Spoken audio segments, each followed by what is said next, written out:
दोस्तों, अगर आप लोग यशस्वी जायसवाल को टेस्ट फॉर्मेट का आज के समय का सबसे खतरनाक बल्लेबाज मानते हैं तो आप लोग हमारी इस वीडियो को दिल से ज़रूर लाइक कीजिएगा। दोस्तों, दिल्ली के ऐतिहासिक अरुण जेटली स्टेडियम पर खेले जा रहे हिंदुस्तान और वेस्टइंडीज़ के बीच सीरीज के आखिरी और दूसरे टेस्ट महामुकाबले में हिंदुस्तान की तरफ से हमारे खतरनाक ओपनर बल्लेबाज यशस्वी जायसवाल ने अपने बल्ले से ऐसा तांडव मचाने का काम करते हैं कि दिल्ली के ऐतिहासिक स्टेडियम पर बैठा हुआ हर एक हिंदुस्तानी दर्शक जायसवाल की खतरनाक बल्लेबाजी को देखने के बाद जायसवाल का दीवाना हो गया है। दोस्तों, जब पहले दिन का खेल समाप्त हुआ था तब यशस्वी जायसवाल 173 रनों की शानदार पारी खेलकर क्रिकेट की 22 गज की पट्टी पर नॉट आउट थे। दोस्तों, यहां से सभी हिंदुस्तानी क्रिकेट प्रेमियों को पूरा भरोसा था कि यशस्वी जायसवाल दूसरे टेस्ट महामुकाबले के दूसरे दिन के खेल के पहले ही सेशन में 27 रन और बनाकर अपने टेस्ट करियर का तीसरा दोहरा शतक जड़ने का काम करेंगे।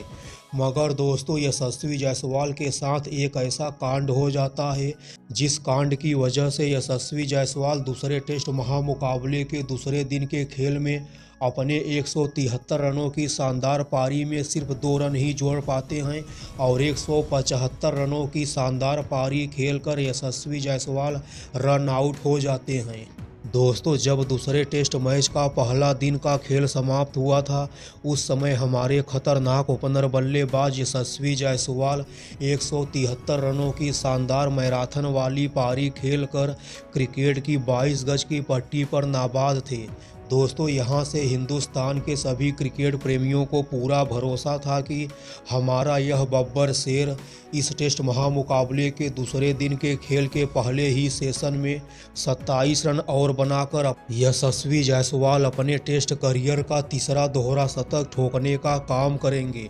मगर दोस्तों, यशस्वी जायसवाल के साथ एक ऐसा कांड हो जाता है जिस कांड की वजह से यशस्वी जायसवाल अपना दोहरा शतक नहीं कंप्लीट कर पाते हैं, जिसके बाद यशस्वी जायसवाल मैदान पर ही फूट फूट कर रोने लगते हैं। दोस्तों, जब दूसरे दिन का खेल समाप्त हुआ था उस समय टीम इंडिया का स्कोर 2 विकेट के नुकसान पर 318 रन बन गया था। हमारे ओपनर बल्लेबाज यशस्वी जायसवाल 173 रन बनाकर नॉट आउट थे। वहीं हमारे कप्तान साहब शुभमन गिल भी 25 रनों की शानदार पारी खेलकर हमारे ओपनर बल्लेबाज यशस्वी जायसवाल का बखूबी साथ निभा रहे थे। मगर दोस्तों, दूसरे टेस्ट महामुकाबले के दूसरे दिन के खेल के पहले ही सेशन में यशस्वी जायसवाल के साथ बहुत बड़ा हादसा हो जाता है, जो यशस्वी जायसवाल दिल्ली के ऐतिहासिक अरुण जेटली स्टेडियम पर दूसरे टेस्ट महामुकाबले के पहले दिन के खेल में अपनी शानदार और बेखौफ बल्लेबाजी से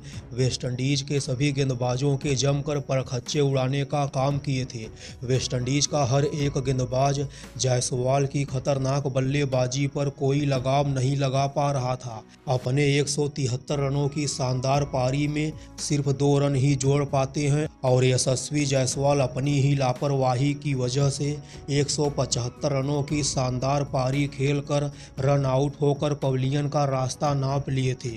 दोस्तों, दूसरे दिन के खेल के पहले सेशन का 5वां ओवर लेकर आए थे वेस्टइंडीज़ की तरफ से वेस्टइंडीज़ के तेज गेंदबाज एंडरसन फिलिप। और दोस्तों, एंडरसन फिलिप के इस ओवर की चौथी गेंद पर यशस्वी जायसवाल नज़दीक में ही एक शॉट खेलते हैं और यशस्वी जायसवाल बिना फील्डर को देखे दौड़ पड़ते हैं और शुभमन गिल को भी रन लेने के लिए बुला लेते हैं। हालांकि दोस्तों, हमारे कप्तान साहब शुभमन गिल की भी गलती होती है। शुभमन गिल उस समय यशस्वी जायसवाल को मना नहीं करते हैं और शुभमन गिल भी यशस्वी जायसवाल की कॉल पर रन लेने के लिए दौड़ पड़ते हैं। मगर दोस्तों, जैसे ही शुभमन गिल 2 कदम आगे बढ़ाते हैं, शुभमन गिल को पता चलता है कि गेंद फील्डर के हाथ में तुरंत पहुंच गई है और 1 रन लेने पर रन आउट हो सकते हैं। और फिर क्या दोस्तों, शुभमन गिल रन नहीं लेते हैं, उल्टा वापस आ जाते हैं। मगर दोस्तों, तब तक तक काफ़ी देर हो चुकी होती है, क्योंकि यशस्वी जायसवाल एक रन चुराने के लिए